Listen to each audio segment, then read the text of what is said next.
veces caminé contigo en el barrio Meix, comprando chucherías chinas que venían ciertamente de un país al otro lado de la tierra, tan lejos de mí. Ahora que no existe tal país, tengo un nudo en la garganta porque nunca te sentí. Cuando dije que se mueran esos hijos de puta. Ahora que llegó el Armagedón, ya no tengo ni una Biblia para poder abrazar al dormir. Y me acuerdo cuando vi a mi país aquella tarde de septiembre, y lo vi tan partido y desmembrado, partiéndose a pedazos. Me juré que cuando viejo de él me iba a encargar.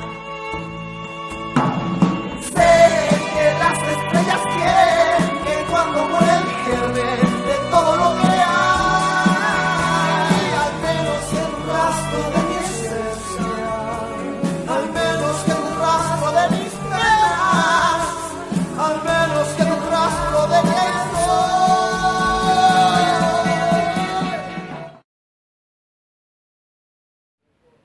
Hola, seguimos con las entrevistas acá en nuestro programa Conociéndonos de nuestro canal de YouTube.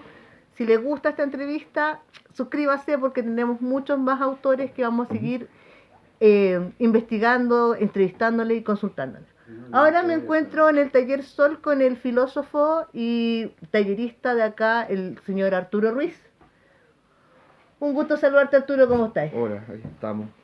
Mira, Arturo, nosotros para empezar la entrevista partimos con una pregunta muy sencilla. ¿Quién eres tú? Sencilla pregunta. Bueno, yo soy yo en mi circunstancia, como dijo Ortega. Bueno, básicamente soy un tipo que se le ocurrió estudiar filosofía por alguna extraña razón y después se dedicó a la poesía, al guión y ahora último a la comedia porque sí, básicamente. No, bueno, trabajé en comedia durante muchos años, pero hace poco empecé a subirme yo al escenario, a subirme yo al video, empezar un poco con ese juego que me pareció algo interesante porque la comedia es una forma de crítica, una forma de pensar la realidad contemporánea y básicamente creo que es una forma que es mucho más fácil que llegue a la gente que, por ejemplo, la filosofía, que es muy compleja, digamos. ¿Por qué filosofía y no otra carrera más rentable? Bueno, yo cuando entré a filosofía realmente yo pensé que la plata estaba en la metafísica, parece que me equivoqué, pero estaba absolutamente convencido, dije me voy a hacer millonario con esta cuestión. Pero parece que como muchos filósofos no tengo ojo para los negocios, ¿no? Pero eso. No, bueno, hablando en serio, bueno, estudié otras cosas más rentables, traté de ser una persona normal, pero no me resultó. Parece ser que esto es una suerte de enfermedad y que uno tiene que hacer lo que tiene que hacer porque hay que hacerlo, nada más. Empecé a leer filosofía de muy niño, lo cual me hizo ser sumamente popular entre mis compañeros de curso en el colegio. O sea, Me imagino. todos me admiraban, claro, todas las niñas andaban detrás mío en el colegio porque escribía poesía, leía filosofía, lo que me hizo el más taquillero del curso, tú te imaginarás. Y bueno, siempre por algún extraño motivo, desde como los 9 años empecé con preguntas muy extrañas como cuál es el sentido de la existencia, como todos los niños, digamos. Y bueno, uno como que, te parece, es una suerte de destino, no es algo que uno pueda controlar, no es algo que uno pueda decir, no, en realidad mejor voy a dedicarme a hacer otra cosa. Eh, lo mismo, bueno, el caso de la literatura, el caso de la creación ya sea de ficción o poesía, para mí en lo personal es como la continuación de la filosofía por otros medios, digamos. O sea, permite una cierta experimentación y permite llegar a lugares que la manera tradicional de hacer filosofía muchas veces no permite.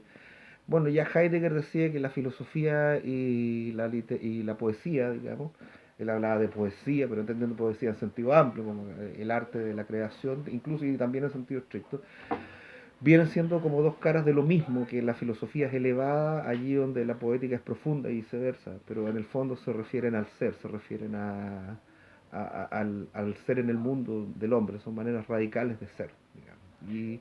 Y bueno, uno se enfermó de eso y ya no hay nada más que hacer, hay que O sea, seguirla. es irremediable. Claro, básicamente sí, Ya lo tienes en la sangre. algo así por lo menos. Mira, yo he preguntado a varios personas que he entrevistado, en cierta forma, un poco del margen histórico de su realidad en lo que ha pasado en Chile. Yo quiero hacerte una pregunta. ¿Cómo te afectó a ti la dictadura? Bueno, yo durante la dictadura la pasé muy bien. O sea, para mí, digamos, el despertar, el aterrizaje apareció en los 90 cuando todo lo que era mentira era verdad y todo lo que era verdad era mentira, digamos. Yo crecí en el sur, en una familia más bien conservadora, digamos, que yo nunca lo fui por algún motivo. Siempre fui un personaje extraño, pero no, para mí la política en ese tiempo no tenía mayor significación. Después, los 90 cuando se empieza a saber, ya, digamos, todo lo que pasó en la dictadura, bueno, fue súper chocante para mí. Uno se dice, pucha, parece que estuve en el lado equivocado de la historia. Lo bueno, mi excusa es que, bueno, era joven, ya a los 18 años ya me di cuenta que había estado en el lado equivocado de la historia y me corregí. O sea, como siempre, hay gente que me conoce cuando eres chico y me dice, oye, pero tú cuando estabas en el colegio era derecha. Ya, pero después pensé, po. O sea, O sea, claro, aparte claro, después de ser pensé y de ver las cosas te hace... y tuve la información que antes no tenía, digamos, porque cuando uno... Pero la pregunta mía es cómo fue tu vivencia, o sea, tú no tuviste, no sufriste ningún tipo no sé, a nivel literario, a lo mejor a nivel de... Porque la Mira, dictadura nos marcó en cierta forma tienes a que todos. pensar que la dictadura terminó cuando yo tenía 17 años. O sea, O ya... sea, cualquier... yo había empezado, mis primeros pasos en la literatura habían sido en el colegio, digamos. Allí el profesor que dirigía el taller literario, el profesor Hernán López, un profesor al que recuerdo con gran cariño. Y era muy divertido porque él siempre organizaba concursos literarios y yo no gané nunca uno, ¿no? Entonces él me decía, yo decía, oiga, profesor, ¿por qué no gano yo? Este es un colegio, pues Arturo. Las cosas que tú escribes no se puede aparecer este colegio mostrando ese tipo de atrocidades. Pero están bien hechas. Lo que pasa es que en el colegio no podéis ganar, pero sigue haciendo lo que estás haciendo porque está bien. Total, los premios del colegio valen nada.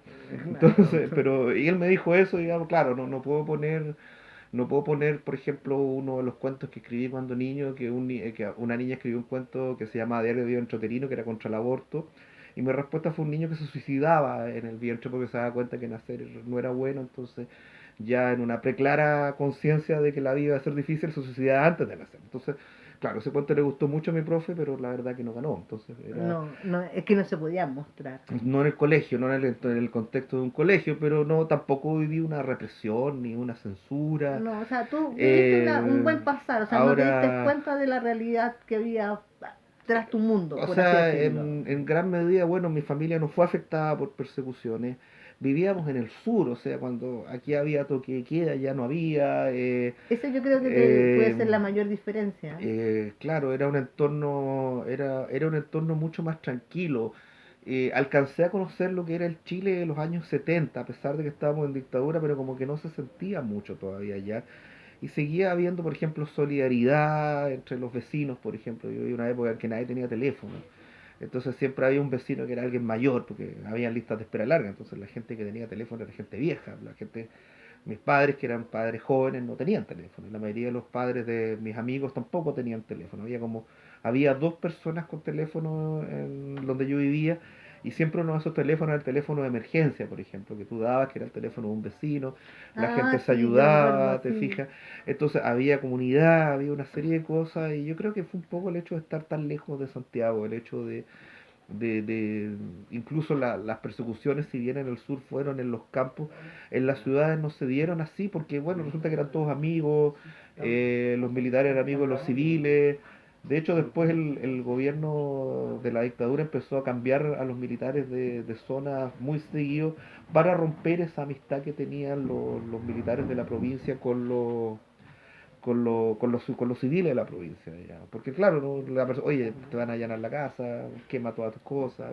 Había como una cierta complicidad que todavía no se había Sí, roto. eso se repitió en muchas partes de las personas que he entrevistado, esa solidaridad que por lo menos ahora no se ve, ese compañerismo que a pesar de que ya pasó la dictadura y que pasaron un momento difícil, ahora como que las cosas se ven de forma más fría. Claro, es que bueno, la dictadura metió una forma un sistema económico, digamos, que privilegiaba la competencia por sobre la solidaridad, un individualismo muy mal entendido. Apareció el Cuesco Cabrera como el tipo exitoso de la dictadura.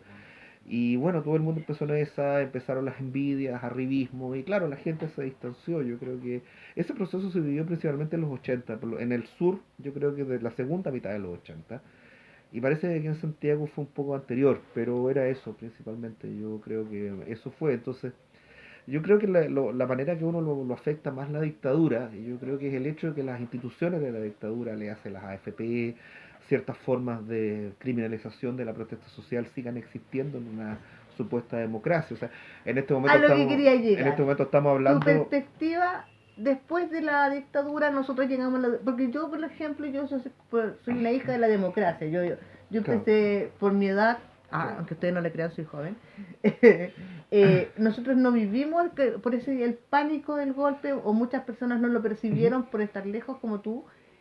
Pero llega la democracia. ¿Tú qué opinas de...? Bueno, o sea, en este momento todavía estamos hablando de Julio Ponce Lerú, que era el yerno de Pinochet, que en este momento le bajan las multas, que volvió como asesor de CQM, digamos. Entonces tú dices, están los mismos nombres, la Patricia Maldonado sigue hablando estupideces, mega edición. Entonces uno dice, bueno, ¿se terminó esta dictadura o sigue? Incluso con las instituciones democráticas, parece que fácticamente no ha terminado. El mismo problema de las paltas, digamos. Una serie, aparece una clase que domina y que hace lo que se le antoja con el O sea, resto. pues seguimos eh, Entonces, claro, la democracia las se... moscas distintas nomás, por no decir la otra parte. Yo creo que en ese sentido, por ejemplo, tengo, soy la típica generación de los 90 que estudió en la universidad en los 90 que es una generación que en general no está en política, y que es una generación que no está en política porque fue marginada en la política. O sea, tú en mis tiempos tú veías un partido político y te das cuenta que en ese partido político los que mandaban eran los hijos de los viejos, y si tú no estabas ahí emparentado y a hacer goma, entonces tú te aburrías y dejabas de estar en ese lugar, digamos. Entonces yo creo que eso hizo que hay una generación completa que no está en política, que debería ser mi generación, que sería la generación que debería dialogar con las generaciones más jóvenes. Entonces, por un lado, tiene gente mayor dialogando con gente joven y parece no haber un punto de encuentro, faltó una generación ahí. Y yo creo que eso es consecuencia un poco de la dictadura, pero más que nada del esquema de dominación de clase que continúa después de la dictadura, y eso no ha cambiado. O sea, claro, ahora no te toman detenidos, sin orden judicial, etcétera, etcétera, no matan gente, pero sí hay una forma de dominación, De opresión. eh, más de impresiones como denominación. Hay una clase que se sale con la suya. O sea, caso Ponce Lerú, emblemático. Ahora voy a poner como el dedo en la llaga con esta conversación y te voy a preguntar qué opinas tú de las redes sociales. ¿Qué vino las redes sociales? Así una pincelada, porque Es curioso por un lado porque una parte de las redes sociales contribuyen a que la gente se organice, que la gente se conozca, pero por otro lado está el problema de lo que llaman los yankees las fake news, las noticias falsas. Una publicación seria tiene la misma jerarquía que una falsa, hay teorías de conspiración que no tienen mayor sentido y la gente igual las cree. O sea, qué sé yo, de los Anunnaki, el problema de los antivacunas, y aparecen exactamente igual como el conocimiento científico sancionado. La gente ya dejó de creer en la ciencia, se perdió la autoridad del conocimiento. Y eso yo creo que es un problema que en parte está por las redes sociales. Ya no reconocemos la autoridad de los que saben, de la autoridad de una autoridad que es legítima, que yo creo que es la única autoridad legítima. Esa autoridad no está presente. Entonces yo creo que eso es peligroso.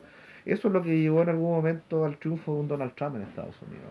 Que la sí, gente eso no... también puede ser, porque las redes sociales Y, mienten y uno les cree. y acá en Chile estamos Ahora cerca de te voy a eso poner también. otro punto. ¿Qué opinas del feminismo y que de las mujeres en su protesta muestren los senos?